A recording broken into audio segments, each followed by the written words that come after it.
আপন মেয়েকে বিয়ের পর তার সঙ্গে সংসার করার দায়ে ২ বছরের কারাদণ্ড হয়েছে এক বাবার। অন্যদিকে বাবার সঙ্গে যৌন সম্পর্কে লিপ্ত হওয়ার অভিযোগে ২১ বছর বয়সী মেয়েও বিচারাধীন রয়েছেন।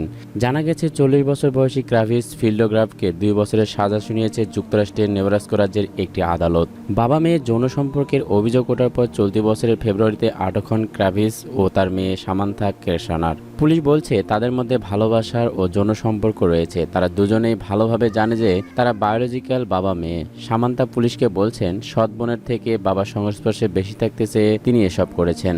২০১৮ সালের অক্টোবরে বিয়ে করেন তারা। ১ মাস আগেই পুলিশের কাছে অভিযোগ যায়। এরপর পুলিশ বিষয়টি তদন্ত শুরু করে।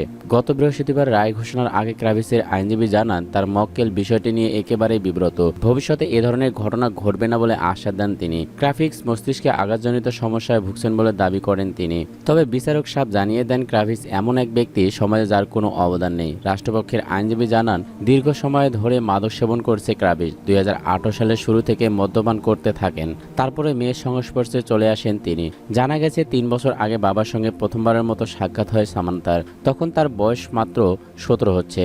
শুরুর দিকে বাবা মেয়ের সম্পর্কই ছিল তাদের মধ্যে। তবে তারা জানিয়েছে গত বছরের সেপ্টেম্বরে প্রথমবারের মতো শারীরিক সম্পর্কে জড়ান, এরপর বিয়ে করেন। তাদের দাবি তারা কাছে আসতে আসতে বুঝতেই পারেনি যে বাবা মেয়ের সম্পর্ক কখন যৌন সম্পর্কে রূপ নিয়েছে।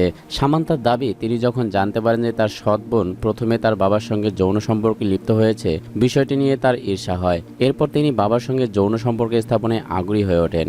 গত বছর সেপ্টেম্বরে পুলিশের কাছে এ ব্যাপারে অভিযোগ করেন সামান্থার মা।